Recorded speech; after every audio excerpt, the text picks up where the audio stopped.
छठा अध्याय। ब्रह्मादि देवताओं का कैलाश जाकर श्री महादेव जी को मनाना।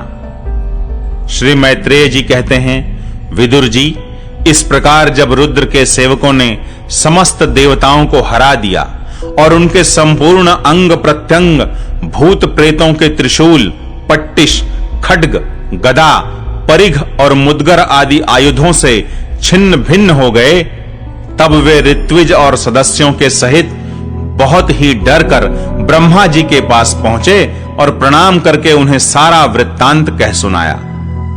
भगवान ब्रह्मा जी और सर्वांतर्यामी श्री नारायण पहले से ही इस भावी उत्पात को जानते थे, इसी से वे दक्ष के यज्ञ में नहीं गए थे।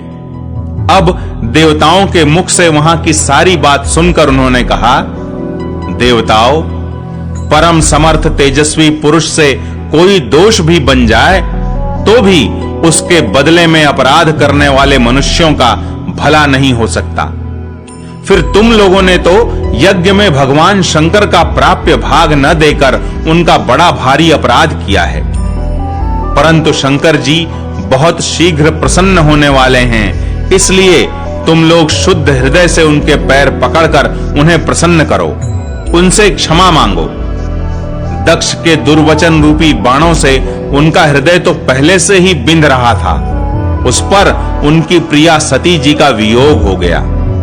इसलिए यदि तुम लोग चाहते हो कि वह यज्ञ फिर से आरंभ होकर पूर्ण हो, तो पहले जल्दी जाकर उनसे अपने अपराधों के लिए क्षमा मांगो, नहीं तो उनके कुपित होने पर लोकपालों के सहित इन समस्त लोकों का भी बचना असंभव है।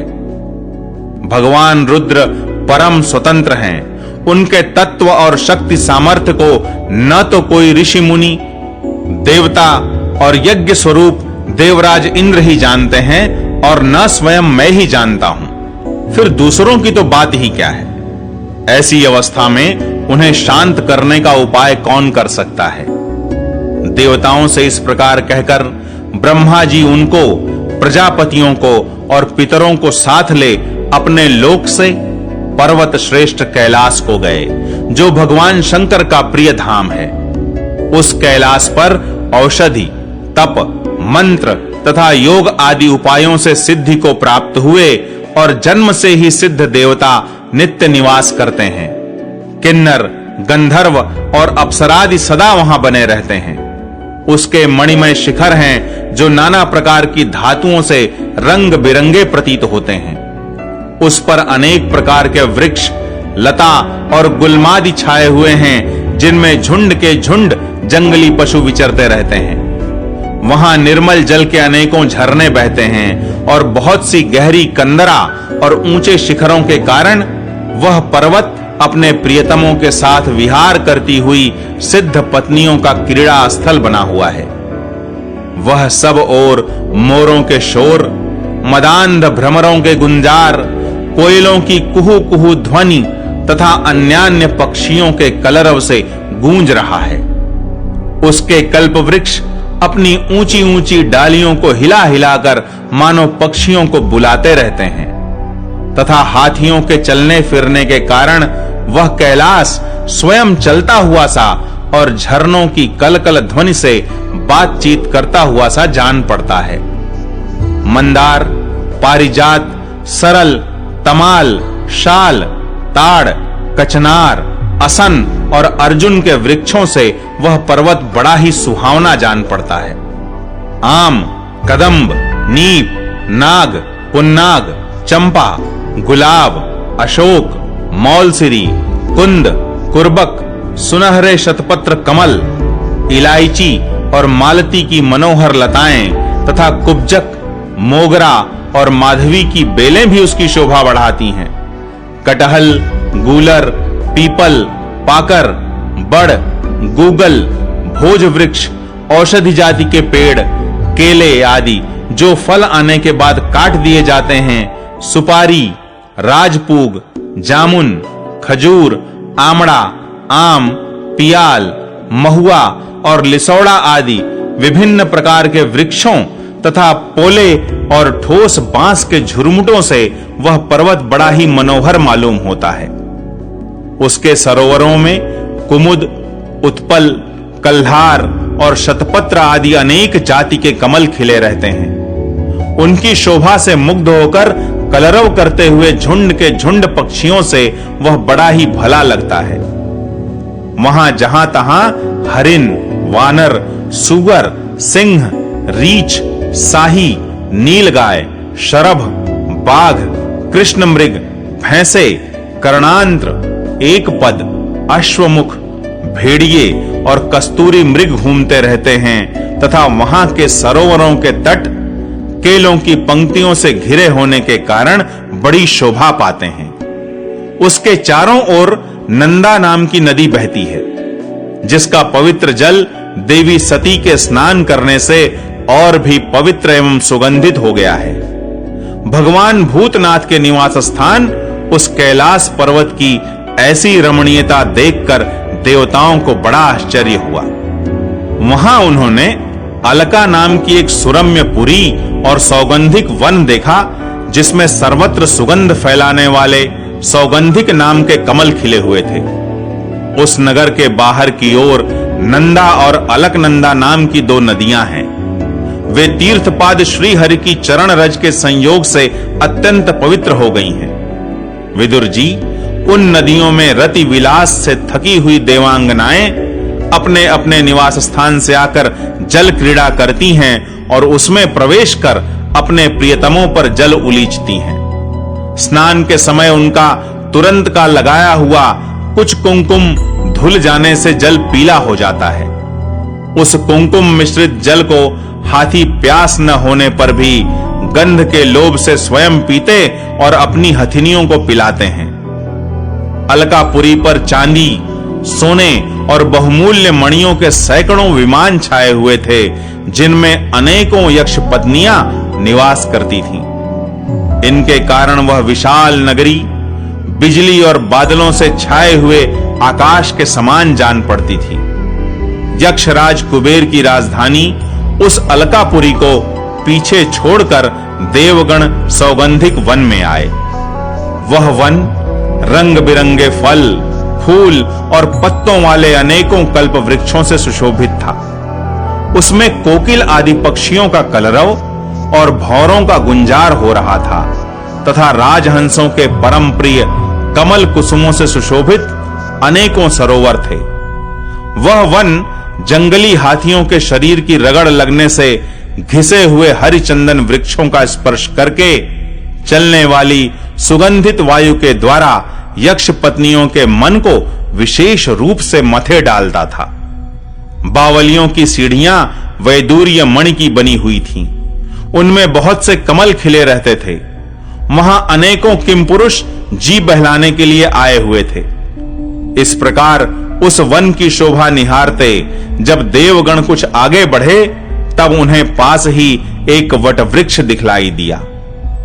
वह वृक्ष 100 योजन ऊंचा था तथा उसकी शाखाएं 75 योजन तक फैली हुई थीं।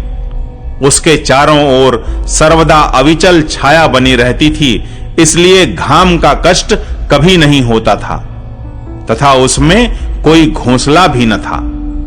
उस महायोगमय और मुक्षुओं के आश्रयभूत वृक्ष के नीचे देवताओं ने भगवान शंकर को विराजमान देखा। वे साक्षात क्रोधहीन काल के समान जान पड़ते थे। भगवान भूतनाथ का श्री अंग बड़ा ही शांत था। सनंदनादि शांत सिद्धगण और सखा यक्ष राक्षसों के स्वामी कुबेर उनकी सेवा कर रहे थे। जगतपति महादेव जी सारे संसार के सुहृद हैं, स्नेहवश सबका कल्याण करने वाले हैं। वे लोकहित के लिए ही उपासना, चित्त की एकाग्रता और समाधि आदि साधनों का आचरण करते रहते हैं। संध्याकालीन मेघ की सी कांति वाले शरीर पर वे तपस्वियों के अभीष्ट चिन्ह भस्म, दंड, जटा और मृग चर्म एवं मस्तक पर चंद्र कला धारण किए हुए थे। वे एक कुशासन पर बैठे थे और अनेकों साधु श्रोताओं के बीच में श्री नारद जी के पूछने से सनातन ब्रह्म का उपदेश कर रहे थे। उनका बायां चरण दाईं जांघ पर रखा था। वे बायां हाथ बाएं घुटने पर रखे कलाई में रुद्राक्ष की माला डाले तर्क मुद्रा से विराजमान थे। वे योग पट्ट का सहारा लिए एकाग्र चित्त से ब्रह्मानंद का अनुभव कर रहे थे। लोकपालों के सहित समस्त मुनियों ने मननशीलों में सर्वश्रेष्ठ भगवान शंकर को हाथ जोड़कर प्रणाम किया।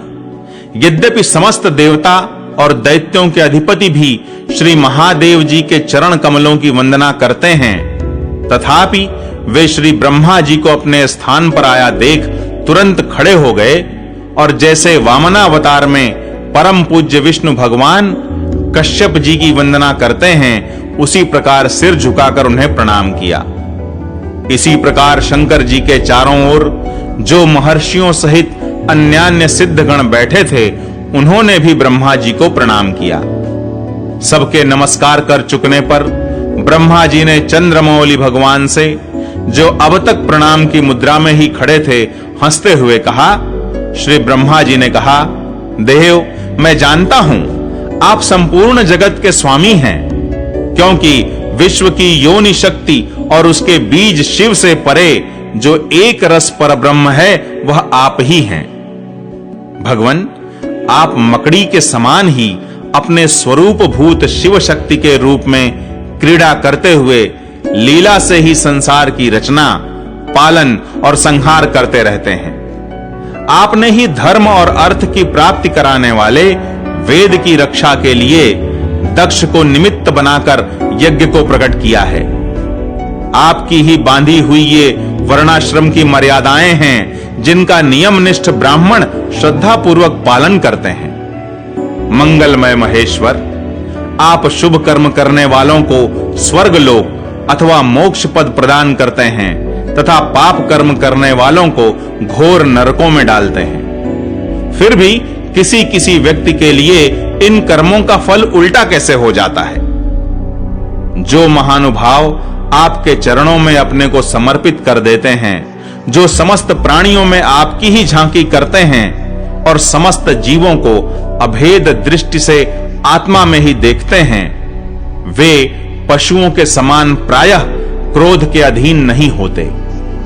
जो लोग भेद बुद्धि होने के कारण कर्मों में ही आसक्त हैं, जिनकी नीयत अच्छी नहीं है, दूसरों की उन्नति देखकर जिनका चित्त रात दिन कुढ़ा करता है, और जो मर्म भेदी अज्ञानी अपने दुर्वचनों से दूसरों का चित्त दुखाया करते हैं, आप जैसे महापुरुषों के लिए उन्हें भी मारना उचित नहीं है, क्योंकि वे बेचारे तो विधाता के ही मारे हुए हैं। देवदेव, भगवान कमलनाभ की प्रबल माया से मोहित हो जाने के कारण यदि किसी पुरुष की कभी किसी स्थान में भेद बुद्धि होती है, तो भी साधु पुरुष अपने पर दुख कातर स्वभाव के कारण उस पर कृपा ही करते हैं। दैववश जो कुछ हो जाता है, वे उसे रोकने का प्रयत्न नहीं करते। प्रभो, आप सर्वज्ञ हैं। परम पुरुष भगवान की दुस्तर माया ने आपकी बुद्धि का स्पर्श भी नहीं किया है। अतः जिनका चित्त उसके वशीभूत होकर कर्म मार्ग में आसक्त हो रहा है, उनके द्वारा अपराध बन जाए तो भी उन पर आपको कृपा ही करनी चाहिए। भगवन, आप सबके मूल हैं। आप ही संपूर्ण यज्ञों को पूर्ण करने वाले हैं। यज्ञ भाग पाने का भी आपको पूरा अधिकार है।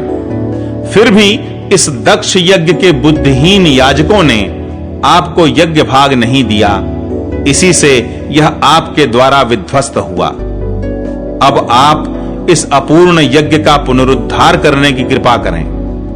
प्रभो, ऐसा कीजिए जिससे यजमान दक्ष फिर जी उठे, भग देवता को नेत्र मिल जाएं, भृगु जी के दाढ़ी मूंछ आ जाए और पूषा के पहले के ही समान दांत निकल आएं।